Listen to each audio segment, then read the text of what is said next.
This is my 2010 Hoffman Condor with a Odyssey Aiken front tire laced to, or with a PBR rim laced to a stock Eastern hub, I think. Stock Eastern.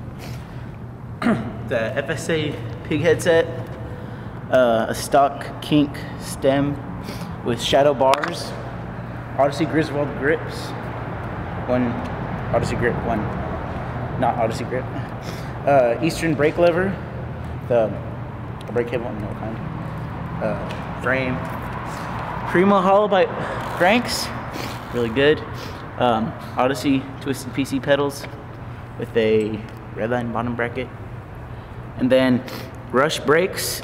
And then for the back tire, I got another Odyssey Aiken tire with the ditch witch rim, or witch ditch rim,